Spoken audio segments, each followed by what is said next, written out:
Phone నుంచి ఇంకే ఫోన్కి వెళ్ళింది, ఇటువంటివన్నీ ఉన్నాయి కాబట్టి కేసు డైరీలో స్పష్టంగా రాశారు. ఒకనొక సమయంలో కొన్ని పేర్లు కూడా పెట్టి తీసేశారు.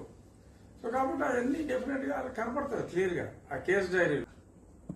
షోడ్ ఈజ్ హ్యాంగింగ్, అది స్పష్టం.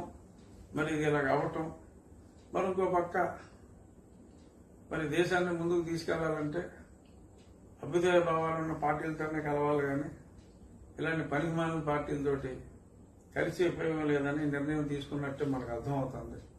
మరి ఈ బ్యాక్గ్రౌండ్ లో మరో పక్క నరేంద్ర మోడీ గారు మొన్న మా లోక్సభలో కానీ 3 రోజుల క్రితం, నిన్న రాజ్యసభలో కానీ కనీసం 370 స్థానాలు భారతీయ జనతా పార్టీకి అందేలో 400 పైబడి స్థానాలు ఎన్డీఏకి వస్తాయని చెప్పి ఆయన చెప్పారు. ఎందుకంటే ఒక బలమైన భారత్ని తయారు చేయడం కోసం. మరి నిన్న ఈయన పనికిమాలిన మాటలు ఏం మాట్లాడండి? దేశం స్టేబుల్ గా ఉండాలని ఎవరన్నా కోరుకుంటాడు. మావాడికేమో 175 వచ్చారంట. కేంద్రంలో భారతీయ జనతా పార్టీకి మెజారిటీ రాకూడదంట. మావాడి మీద డిపెండ్ అవ్వాలంట. అరే ఏమి సంకుచిత కావాలయ్యా? నీకు 175 కావాలా? బీజేపీ వాళ్ళకి 240లో అయిపోవాలా? ఇతని మీద డిపెండ్ అవ్వాలా? అప్పుడు ఆంధ్రప్రదేశ్ను అభివృద్ధి చేస్తా అంట. లేదంటే ఇలాగా అప్పులు చేసుకుంటూ సర్వనాశనం చేసుకుంటూ ముందుకెళ్తా అంట. ఇటువంటి నీచమైన ఆలోచనలు ఉన్నాడు. తనకి సీట్లు రావాలని కోరుకుంటారు కానీ మరి ఏం అసలు దేశంలో భారతీయ జనతా పార్టీకి సీట్లు రాకపోవడానికి ఆంధ్రప్రదేశ్కి ఏమైనా సంబంధం ఉందా? పోనీ అక్కడికి మావాడు ఏమన్నా దేశకి నేత? తెలంగాణలోనే పోటీ చేయడే. మరి దేశంలో భారతీయ జనతా పార్టీకి సీట్లు రాకుండా ఉండాలి అని చెప్పి అసెంబ్లీలో మాట్లాడుతుంటే మనసులో అనుకుంటే అనుకోండి, మనసులో గోరుకులు ఉంటాయి. ఎన్నికల ప్రసంగం చేశారు. సరే, ఆ బడ్జెట్ తొకలా బడ్జెట్, అది వ్యవసాయానికేమో ఎన్నో వేల 30,000 కోట్లు అన్నారు.